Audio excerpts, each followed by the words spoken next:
Hello friend, చాలా tasty and హెల్తీగా mutton dum పులావు ఎలా చేయాలో చూపించబోతున్నాను. ఇది చాలా టేస్టీగా ఉంటుంది. ఎక్కువ టైం కానీ ప్రాసెస్ కానీ మసాలాలు ఏమీ లేకుండా క్విక్గా సింపుల్గా అయిపోయే రెసిపీ అన్నమాట. ఇక్కడ రైస్ చూసారా, ఇలా పలుకులుగా ఉంటుంది, సాఫ్ట్ అండ్ జ్యూసీగా. ఇలా కనుక చేస్తే మటన్ కూడా సాఫ్ట్గా ఉడికిపోతుంది. ఇంటికి గెస్ట్ వచ్చినప్పుడు ఇలా చేయండి. మెతుకు వదిలితే బొట్టు మీ ఫ్యాన్స్ అయిపోతారు. Trust me. స్కిప్ చేయకుండా చూడండి, సబ్స్క్రైబ్ చేసుకుని లైక్ ఇవ్వండి. ముందుగా ఫ్యాట్ ఉండే మటన్ తీసుకోవాలి. బిర్యానీకి ముక్క పెద్దదిగా ఉంటేనే బాగుంటుంది. ఇందులో తగినంత సాల్ట్, 2-3 పచ్చిమిర్చి ఇలా చిన్నగా కట్ చేసి వేసుకోవాలి. 1/2 కప్పు కర్డ్ వేసుకోవాలి. ఇవన్నీ వేసుకొని ముక్కకి ఇవన్నీ బాగా పట్టేటట్టు మసులుకుంటూ కలుపుకోవాలి. ఇలా అంతా కలుపుకున్న తర్వాత మూత పెట్టేసి ఒక 20 నిమిషాలు రెస్ట్ ఇవ్వాలి. బాగా పట్టేసుకుంటుంది మసాలా అంతా. 20 నిమిషాల తర్వాత స్టవ్ ఆన్ చేసుకొని కుక్కర్లో తగినంత ఆయిల్ వేసుకోవాలి. ఇందులో హోల్ మసాలా, 1/2 ఇంచు చెక్క, 2-3 లవంగాలు, 2 యాలకులు, బిర్యానీ ఆకు వేసుకొని వేయించుకోవాలి. ఇది వేగిన తర్వాత ఫ్రెష్గా 1 టేబుల్ స్పూన్ అంతా అల్లం వెల్లుల్లి పేస్ట్ వేసుకొని వేయించుకోవాలి. పక్కన కలిపి పెట్టుకున్న మటన్ వేసుకోవాలి. ఇదంతా వేసుకొని మంట మీడియం ఫ్లేమ్ పెట్టుకొని బాగా కలుపుకోవాలి. ఇందులో నీళ్ళన్నీ బాగా ఎగిరిపోయేలాగా చూసుకోవాలి, లేదంటే తినేటప్పుడు నీసు వాసన వస్తూ ఉంటుంది. మధ్యలో కలుపుకుంటూ ఉండాలి. ఇక్కడ చూసారా, ఇలా నీళ్ళన్నీ ఎగిరిపోయి ఇలా డ్రైగా అయిపోవాలన్నమాట. ఇది ఉడకడానికి తగినంత నీళ్లు వేసుకోవాలి. నార్మల్ వాటర్ అయినా పర్వాలేదు, కర్డ్ వాటర్ అయినా పర్వాలేదు.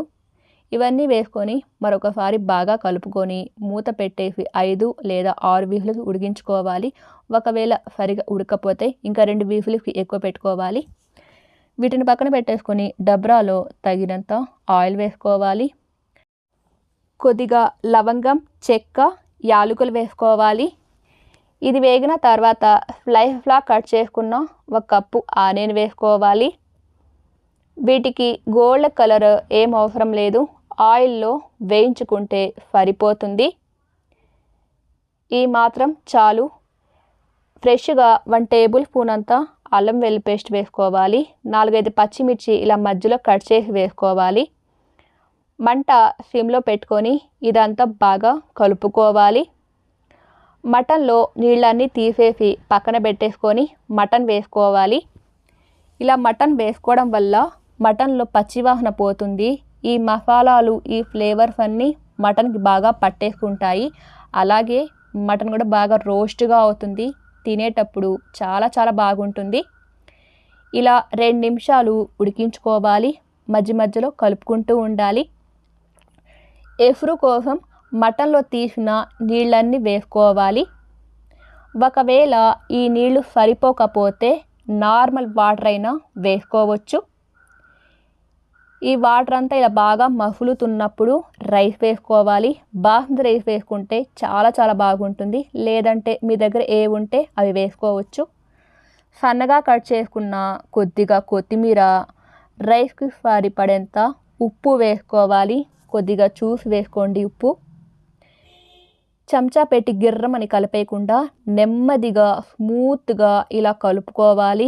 రైస్ ఉడికించుకోవాలి. మూత పెట్టేసి మంట మీడియం ఫ్లేమ్ పెట్టుకొని ఉడికించుకోవాలి. ఏమాత్రం హై ఫ్లేమ్లో పెట్టినా కానీ కింద అడుగంటేస్తుంది. ఇలా నీళ్ళన్నీ ఎగిరిపోయిన తర్వాత నెమ్మదిగా మరొకసారి బాగా కలుపుకోవాలి. మూత పెట్టేసి అస్సలు ఆవిరిపోకుండా 5 నిమిషాలు దమ్ అవ్వనివ్వాలి. దమ్ అయిన వెంటనే తీసేయవద్దు. కొద్దిసేపు వదిలేస్తే అందులో ఉన్న తేమంతా లాగేసి సెట్ అయిపోతుంది. ఇక్కడ చూడండి, మెతుకు పువ్వులాగా వికసించింది. ఎంత బ్యూటిఫుల్గా వచ్చిందో మీకు ఇక్కడ అర్థమైపోతుంది ఎంత బాగుందో. ఇది కదా అద్భుతం అంటే. జాగ్రత్తగా రెసిపీ మీరు కూడా ఫాలో అవ్వండి. చాలా బాగుంది. Trust me. ఒక్కసారి ట్రై చేయండి. అంతేనండి. సబ్స్క్రైబ్ చేసుకొని లైక్ ఇవ్వండి. అవసరమైన వాళ్ళకి షేర్ చేయండి. మీరు ట్రై చేసి మీకు ఎలా వచ్చిందో కామెంట్ కూడా చేయండి. Thanks for watching.